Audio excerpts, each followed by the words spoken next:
Jason Sherman here.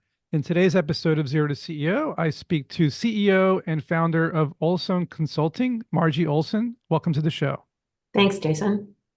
And today we're going to talk about elevating CEO and C-suite dynamics, which is probably a lot of different things because I'm noticing from your bio and all the different things that you mentioned, it's going to be a lot about being a leader, right? And leadership, a lot of people talk about leadership in different ways, right? Like I've noticed recently in the news with Sam Altman, he mentioned after being ousted from being CEO of his company, leadership is people who have followers, right? I mean, if people don't follow you, then you're not really a leader, right? Correct. What's your definition of being a leader and how do you become a high performing leader? The definition of having followers there are many leaders that fit that description. The challenge is, if we're being honest, probably the biggest undiscussable secret is we do not train leaders.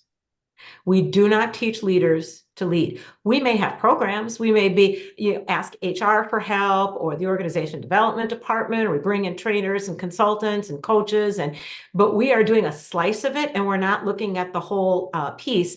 And what I like to say is, imagine if in school, once you finish your childhood education, so you come out of high school, if that's where you went, imagine if now they make you a teacher.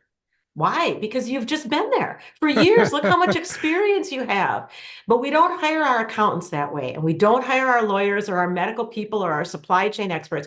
We don't make them learn on the job. And by the way, if you learn on the job, you're learning from people who also didn't learn how to be a leader. So I was in corporate America for decades, and I saw the same issues over and over again. So I went back to graduate school. And what were those issues?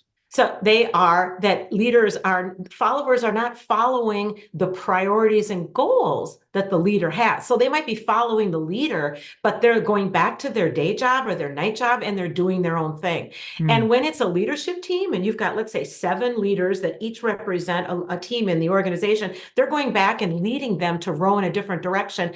And the senior leader doesn't know what to do about that. Right. And this challenge, they're not talking about it openly. So they're not talking about it with their peers. So they don't even realize other CEOs have virtually the same challenge. They have that, they have the firefighting, they have the burnout, they have all of those terrible meetings that nobody wants to go to, and they can't seem to reduce them on their calendar. So they have all these issues. And what I know based on my experience in education is there are some root causes that are showing up in all of those places. You work on those, the building blocks for actually learning how to lead and develop, and the dynamics that you need to have for your team, and all of those things start to fall away, and you really quickly can develop some successes. But when I was in corporate America, I saw very similar issues. So I went back to school the way someone might want to open a hood and understand how the car runs, or maybe put something together inside the walls or open the toaster. I wanted to understand organizations. So to my surprise, after 4 years of coursework in a doctorate in organization development, we know what we need to know, and we have known it for now 40 years. So if we know how to be a leader, if we know how to lead a high-performing team, what is happening? So I did my research based on my dissertation, and then I spent the last 10 years in organizations practicing and working with clients on the gap between knowledge and action. And there are a few very key things that are the reason why you're not being successful with another coach or another consultant, or trying to do it internally, because there are some pieces in place that you need that organizations typically don't have, and we can talk about those. Yeah, it's all so exciting, and there's so much to unpack there. I mean, I don't even know where to start. But in some cases, you mentioned a lot about actions versus knowledge, and that's a big hot topic for me in particular, because I'm more of a knowledge type of person where I like to learn about something and then go down rabbit holes about that and then really understand everything about it and then take it into action and try it in the real world and see if it works, so to speak. So what are your thoughts on, leaders, obviously learning how to be a leader, but then taking that information and then trying it out and seeing what the results are? How does that work in your consulting? So when I develop Top Team Accelerator, it's an approach that has the building blocks, and they're the building blocks in sequence.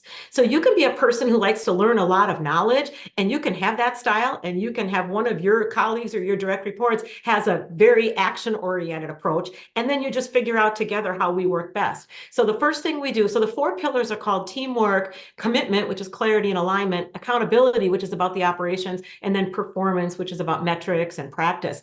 And so the first thing we do is teamwork. And in there, the leadership team develops trust and collaboration, and they become a cohesive group. But we don't go after trust. Hmm, We don't go after collaboration. We do some interesting. assessments. We want people to know themselves and know each other. So we're actually growing their self-awareness by doing the things that we're doing without shining a light and saying, some people have more self-awareness than others. It's not about that. It's about growing it and growing what I call team awareness. So collectively, that leadership team and the leader become aware of how they're doing on the team. And so do some exercises, and then we look at the work. And the work is always the context for any of the activities that we do.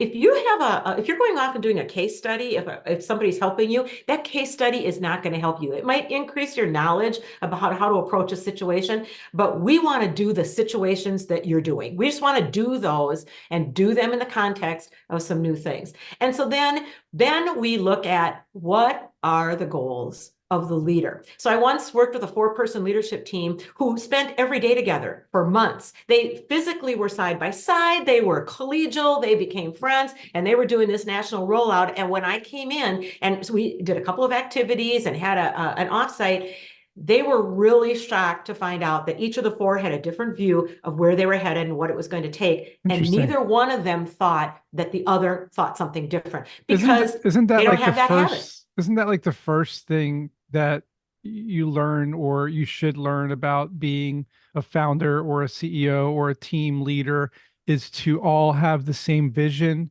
and to be on the same page when it comes to your goals? Isn't that kind of like the main focus of starting a company is It to all be absolutely on the is. So, same path? yep. So, Jason, that's a great example of something everyone within the sound of my voice right now can say, yeah, I know that. And then we ask them and we do a little checking, and that's not what's happening. And What, they what's don't what's know what's that. what's happening? I'm confused because So, I've never been really on the other side. so what is happening is they have not developed well enough, which is why we always start with teamwork. They have not developed well enough to even feel comfortable asking the questions. And what That you have questions should they leaders ask? that you have leaders who are concerned about over communicating, and actually over communicating is a strategic advantage, but they don't realize that the 7 times 7 ways, saying it many different times, they feel like they're kind of, if somebody knows what vital is, a broken record. And so they should be leading their meetings and putting on the radar the reminder of what we're going after and where this meeting fits. And they've heard that, but they're not doing that. And what happens is a leader's day is no different than anybody else's. Their day is almost 99.9% habits. So Hmm. now we've shifted, and now we're talking about the brain, and the brain is ruling. James Clear in Atomic Habits says we don't rise to the level of our goals, we fall to the level of our habits. So a leader learned their habits from their leader and their leader's That's leader. interesting. And the meetings are terrible. Forbes says it's an $85 billion problem in just the US, poor Jeez. meetings. Those meetings are happening out of habits. So if I tell you the 3 things you really should do for your meetings, you could say, I know, I heard that, I know. And then if I come and look, but you're not doing any But of you're that. not And doing then it. So so I mean, what are some examples of things you tell people they should be doing in their meetings?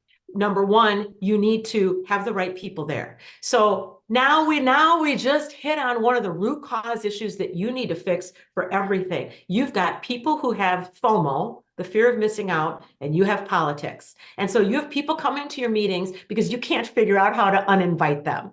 If you uninvite them, you have just now broken all the unspoken rules.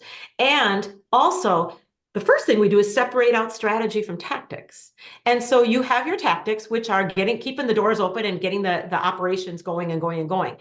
But you're not solving your workforce challenges or opportunities in the day-to-day tactical meeting, which is why you always have fires. And you're also not solving those fires because someone brings up strategy. So when you separate out strategy and tactics, and then make sure you have the right people at the right time for each of those conversations. Number two, when you start the meeting, you have an agenda, and people need to already have known the agenda. But one of the habits I ask people to change is don't start your meetings with, hey, what else should we have on the agenda? Some leader thinks that's they're being empowering, or they're being kind, or they're being strategic. There might be a bigger issue than what we were saying. Well, guess what you've just done? You've just completely disassociate yourself with the knowledge and the wisdom you heard before, that you have to have the right people in the meeting, and they have to be prepared with information to come and have those conversations. If you start adding to the agenda, now you don't have that. Number three, you make sure that everybody can see what you're capturing during the meeting, and it doesn't have to be the conversation. It's merely the decisions, questions that need follow-up, and any actions that we're committed to. And then you always stop 5 minutes before, and everyone has this as a goal and really struggles to do this because they have to be disciplined and get everybody else to be disciplined. You stop 5 minutes more and you say, okay, I'm going to show you, whether it's in person on a wall or it's on your desktop and you or somebody else has been capturing it. Here are the 2 decisions we made. Boom. Here are the 3 questions that we have that we need to follow up on. Here are 2 commitments that people have. And invariably, while you're saying those, you don't even get to all those because someone says, no, that's not what we decided. And right there is your opportunity. And that's great. This is a positive development. You've just now had a different view. Now you need to schedule another meeting or use email or have a one-on-one. This is where it all goes haywire. And this is why meetings then people just dread them and say, see, that happens. There's nothing we can do about it. Once you start implementing the few things that I just said, separating out strategy and tactics and starting with an agenda that doesn't change, having the right people for the right time, for the right conversation, everybody stays on track with what we're saying in the meeting, and then you stop 5 minutes early to review it. Once you start doing those a few times, all of a sudden productivity shoots up, and you can actually remove meetings from your calendar. Right. By the way, those recurring meetings, those need to go. There is a reason to have a recurring meeting. So everybody be honest about that and make sure that you have the right people at the right time and you're using the right tools and processes to have that happen. But all the rest, people are just coming, waiting to see what someone's going to say. That you're paying them to be in a meeting where they're not adding value. Once you develop the discipline, reduce the amount of meetings, guess what you've just done? You have freed up time and space for getting at great opportunities that you've been missing, or solving the 5 generations in a workplace problem, or figuring out what to do with remote or hybrid or in person. You can't even really do that justice or get to that because you're too bogged down in the day-to-day, and you say, well, we can't fix that because nobody can. Well, you can. Right. You just need time and space and the collective creativity of the people you have there. Yeah, it's funny you say that about reducing the meetings. At some point, we were having meetings in my company like at least twice a week, these like 30 to 40 to 1 hour meetings of just like kind of teaching, onboarding, answering questions, trying to make sure everyone's on the same page on a regular basis. Mm-hmm. And it started to get really kind of tedious and like time consuming. And sometimes the meetings would go on longer. And then as people started to, I guess, learn everything and get on the same page, and like you mentioned, the productivity started to go up. And we did always do the recaps at the end. We always did that. And then we typed it out and sent it over as well.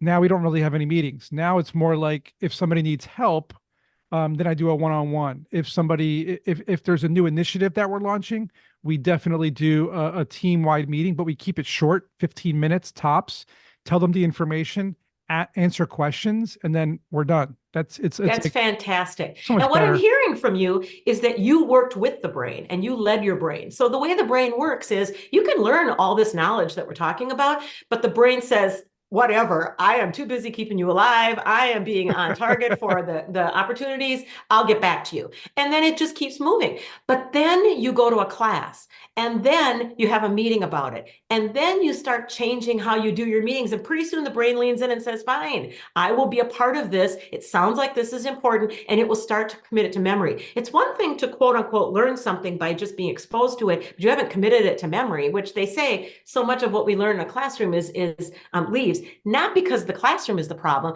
but because we have to turn it into memory. And then now you have developed these habits, and the people in that meeting, some of them have developed those habits. So nobody's balking anymore. Right. Nobody's trying to hijack or trying to, get in the way of your success. Now imagine if there are 30, and I'm not exaggerating, 30 different leadership capabilities and processes that you follow that same way of having the knowledge, putting it into, making decisions about what that means for you, practicing, having a coach be able to monitor and give you some more information. Let the things that fix immediately ride, because they're going to, and that's fantastic. But then you might have a couple things that don't take right away. Maybe politics is an issue that you have to deal with more. No, I can't uninvite this person. Okay, let's work on that. But imagine 30 of these different capabilities that over several weeks or months, you have just now developed new habits that others have, discipline and an approach that you now start to have a lot of wins. And I once had someone push back and say, oh no, you can do this in a couple of weeks. No, you can't, because you would have already.